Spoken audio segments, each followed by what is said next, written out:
بالله من الشيطان الرجيم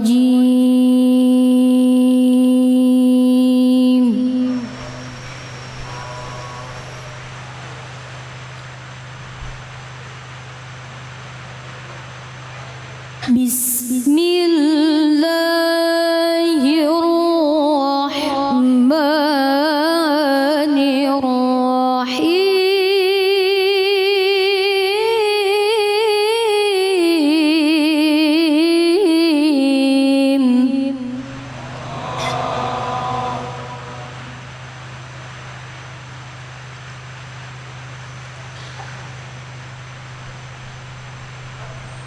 إن الذين يحبون أن تشيع الفاحشة في الذين آمنوا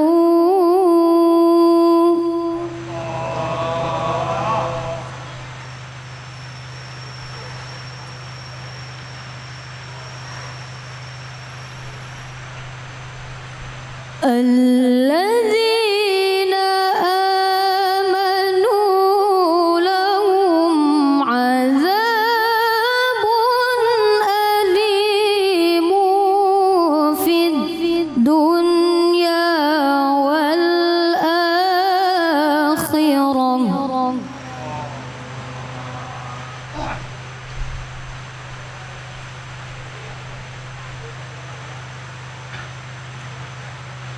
والله يعلم وأنتم لا تعلمون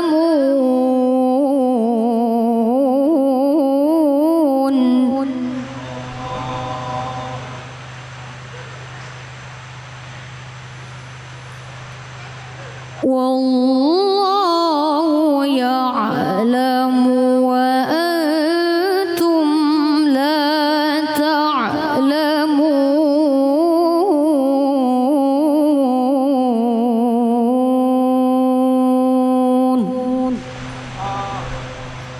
صدق الله العظيم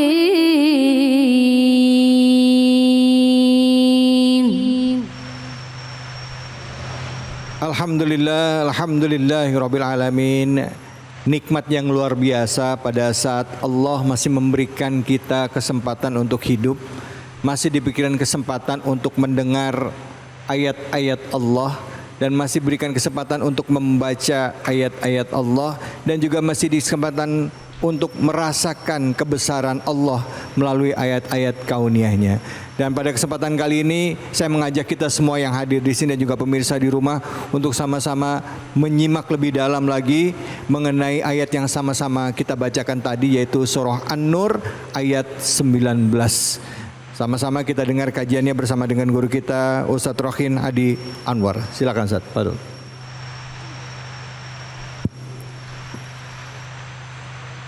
Ibu bapak para kaum muslimin, hadirin yang dirahmati Allah Subhanahu wa taala. Assalamualaikum warahmatullahi wabarakatuh. Assalamualaikum warahmatullahi wabarakatuh. Sepindah malih dipun jawabkan di ikhlas, mudah-mudahan dengan jawaban ikhlas turunnya rahmat Allah Subhanahu wa taala.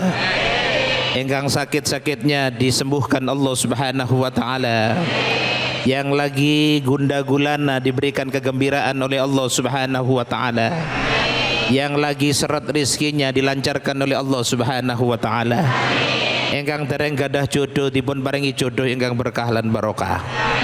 Assalamualaikum warahmatullahi wabarakatuh. Waalaikumsalam warahmatullahi wabarakatuh. Bismillahirrahmanirrahim. Alhamdulillahirabbil alamin. Wa bihi nasta'inu ala umurid dunya waddin, wassalatu wassalamu ala asrafil anbiya wal mursalin sayyidina wa maulana Muhammadin wa ala alihi wa ashabihi ajma'in, amma ba'du. Hadratul Fadil wal Muhtaramin, para alim, para ulama, para kiai, para asatid, sedaya guru-guru kawula ingkang tansah kawula cadhong pandonganipun. Semua jemaah Masjid Nurul Iman, Nurul Mukmin, Amin. Nurul Mukmin. Mugi-mugi pikantuk rahmat saking Allah Subhanahu wa taala.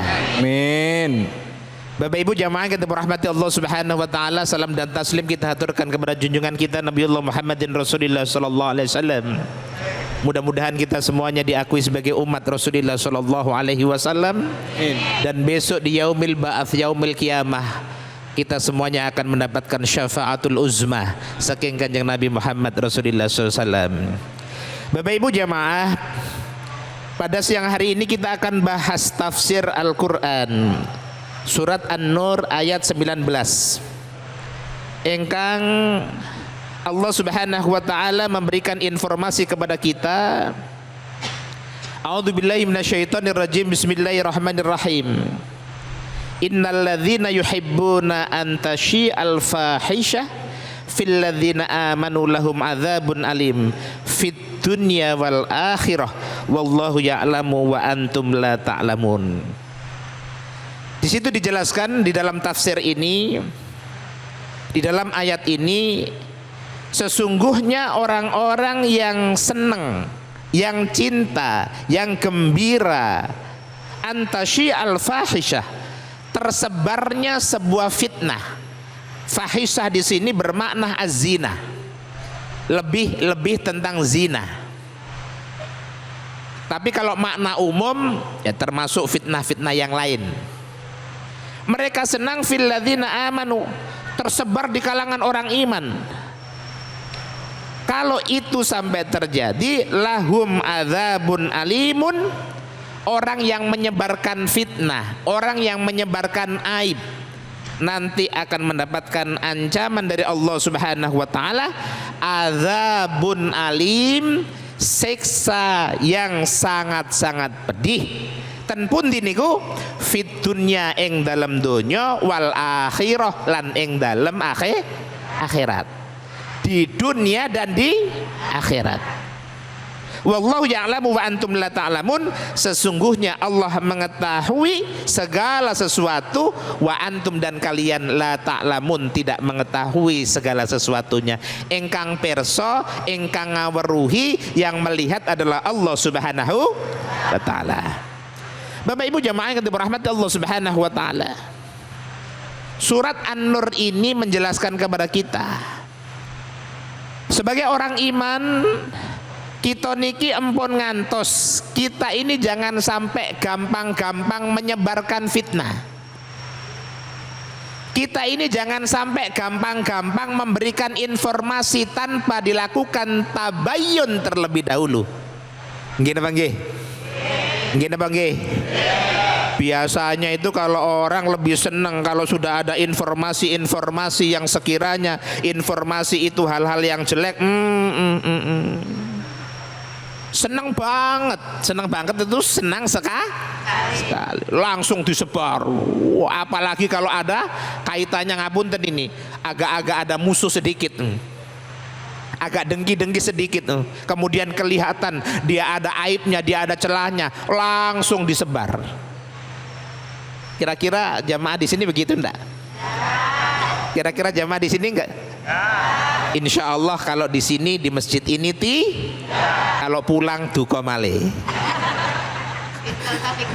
Bapak Ibu jamaah yang dirahmati Allah Subhanahu wa taala. Padahal kita tahu bahwa Kanjeng Nabi Muhammad Rasulullah sallallahu alaihi wasallam, saya nukil dalam riwayat Ahmad Ibnu Hanbal, Kanjeng Nabi ketika akan la yasturu abdun aurata abdin mu'min, tidaklah seseorang hamba menutup aibnya hamba yang lain, illa satarallahu yaumal qiyamah, benjang wonten akhirat aibnya akan ditutup oleh Allah Subhanahu wa taala. Aqallallah, semoga waman aqalla, siapa orangnya yang memaafkan athrata muslimin, kesalahan-kesalahannya orang Islam. Aqallallahu athrata yaumal qiyamah, benjang wonten akhirat dipun sepuro dimaafkan salahnya oleh Allah Subhanahu wa taala. Bapak Ibu jamaah yang dirahmati Allah Subhanahu wa taala. Tapi senengane tiang niku lak nggunem omongane tiang. Kesenangannya orang itu membicarakan aibnya orang lain. Demen banget, seneng banget, enak banget. Bahkan ibu bapak jamaah yang dirahmati Allah Subhanahu wa taala, kalau bisa membahas, bisa menjelekkan aib orang lain kayaknya bangga. Kira-kira di sini ada begitu enggak? Mboten-mboten nggih? Tidak ada ya? Tidak, karena di masjid. Padahal dari awal tadi sampean itu sudah bahas saya, itu loh kiainya kok ganteng banget gitu kan. Kalau begitu enggak apa-apa. Tapi ada yang bahas, oh ini kiai apa tentara apa tukang sulap ini. Padahal kiai aja masih dibahas, masih dirasani. Tapi dirasani saya mboten napa-napa. Bapak Ibu jamaah kita berahmat Allah Subhanahu wa taala. Bahkan ancaman di dalam Al-Qur'an Allah Subhanahu wa taala mengatakan lahum adzabun alimun fid dunya wal akhirah.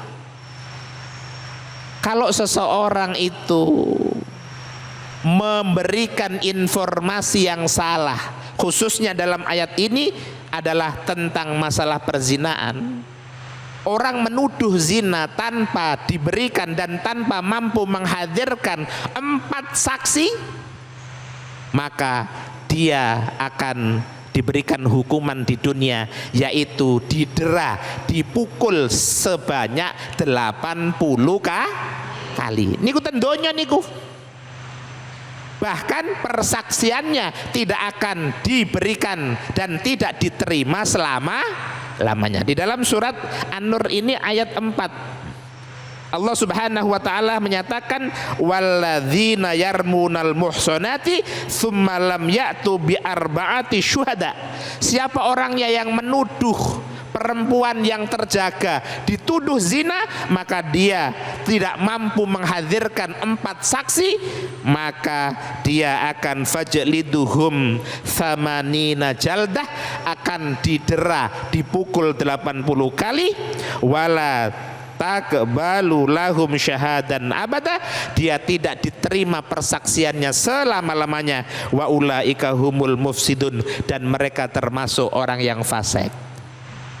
Tendonyone empun angsal seksa, di dunianya sudah dapat seksa. Padahal di dalam fikih dijelaskan, Bapak Ibu jemaah yang dirahmati Allah Subhanahu wa taala, saksi ini bukan cuma sekedar dipoto. Mboten saged, tidak bi. 4-empatnya harus melihat secara kasat mata. Bahkan ngapunten, tidak boleh cuman kelihatan, ngapunten ini, ngapunten tuh mohon cuman kelihatan, ngapunten ini punggungnya saja, tidak bisa. Bahkan dijelaskan harus bisa melihat seperti halnya, ngapunten, benang masuk ke lubang jarum. Oh, apa saged? Ndak bi. Makanya jangan gampang-gampang menuduh orang zina. Inilah Islam itu sebenarnya tidak memudahkan, bonten gampangake orang untuk dijilid di dalam urusan perzinaan. Bapak Ibu jemaah yang dirahmati Allah Subhanahu wa taala, bahkan Rasulullah sallallahu alaihi wasallam menjelaskan al muslimu man salimal muslimuna min lisanihi wa yadihi. Orang Islam itu orang yang mampu selamat dari lesan dan tangannya orang Islam. Itulah orang Islam. Mudah-mudahan berkah dan barokah. Ini penjelasan tafsir, barangkali nanti ada yang bertanya untuk mengembangkan atau memperjelas dalam hal ini tentang aib yang kita omongkan, bagaimana dosanya. Monggo. Baik, terima kasih banyak Ustadz. Jadi kalau ngomongin aib orang namanya gibah. Kalau ngomongin keburukan orang dan nggak benar namanya fitnah, dan dua-duanya itu dosa besar. Silakan, ada yang mau bertanya? Bapak silakan. Maka. Silakan Pak. Langsung. Assalamualaikum warahmatullahi wabarakatuh. Waalaikumsalam warahmatullahi wabarakatuh. Perkenalan Ustaz, nama saya Abdul Rafiq dari Jamaah Kopi Morning Masjid Jami Nurul Mukmin. Ustaz, saya ingin bertanya, seperti apakah siksa neraka bagi orang yang suka fitnah dalam ajaran Islam? Ya. Demikian. Baik, terima kasih banyak Bapak. Terima kasih. Assalamualaikum. Satu apa dua? Hah? Pertanyaan satu apa dua? Satu. Satu gitu. Kalau dua waktunya tidak cukup ya. Bapak Ibu jamaah yang dirahmati Allah Subhanahu wa taala, diperkuat di dalam Al-Qur'an surat Al-Baqarah ayat 191, Allah Subhanahu wa taala memberikan informasi, penggalan ayatnya adalah al-fitnatu asyaddu minal qatl. Fitnah itu lebih kejam daripada pembunuhan. Di dalam ilmu tafsir, al-fitnah di sini disebutkan bahwa asyirkun, kesyirikan. Termasuk di dalamnya juga orang yang memberikan satu omongan tapi tidak cocok dengan apa yang dia sampaikan, yaitu disebut dengan fitnah. Bagaimana siksanya? Ketika Kanjeng Nabi Muhammad Rasulullah Sallallahu Alaihi Wasallam di Isra wal Mi'raj kan, kaitan ini adalah dengan kaitan berbicara bohong. Ngomong goro, berbicara bohong. Kalau berbicara betul itu namanya ghibah. Ya. Ibu taruhlah ngomongin si fulan, iya dia itu memang cantik, tapi kalau pinjem nggak pernah bayar, taruhlah begitu. Dan memang faktanya memang dia nggak pernah bayar, itu namanya ghibah. Bener faktanya. Tapi kalau ibu ngomong, oh itu loh, kalau pinjem tidak pernah bayar, padahal belum jatuh tempo saja sudah bayar, maka itu namanya fitnah. Maka siksanya di akhirat, dia menjulurkan lidahnya kemudian dipotong dengan pisau, dengan gunting, kemudian tumbuh lagi, dipotong lagi, tumbuh lagi, dipotong lagi, tumbuh lagi, dipotong lagi. Itu baru sebagian azab dari Allah Subhanahu wa taala. Yang pasti Ibu Bapak jemaah yang dirahmati Allah Subhanahu wa taala, empun dipikir yo apa siksane. Jangan dipikir apa siksanya. Sebab siksa di akhirat itu, di neraka itu, sekecil apapun pasti loro sakit. Boten loro nggih. Loro itu bahasa Jawa namanya sakit. Kalau loro itu dua. Ini belajar bahasa Jawa juga ini Bang Khalid. Tadi pas lo ada lolong. Loro Bu, loro sakit. Nggak usah dipikir. Yang jelas kalau seseorang melaksanakan fitnah, melaksanakan ghibah, meniko sedaya pasti akan ada efek fit dunya wal akhirah. Masya Allah. Akan dipahami nggih? Nggih. Siap, matur suwun. Saya jadi ikut-ikutan nih ya. Matur suwun sangat. Sami-sami. Alhamdulillah dapat ilmu ya Ibu ya. Jangan mikirin sanksinya, tapi berusaha untuk memperbaiki diri kita. Karena kalau siksaan Allah bisa lebih pedih lagi. Tapi mumpung Allah masih pintu taubat seluas-luasnya, mari kita bertaubat. Perbaiki diri kita ya, mumpung masih hidup. Kita akan lanjut lagi. Makasih banyak Ustadz atas ilmunya. Dan setelah ini kita akan mengaji bareng bersama dengan guru kita Kiai Munawir Ngacir. Hanya di sini di Cahaya Hati Indonesia.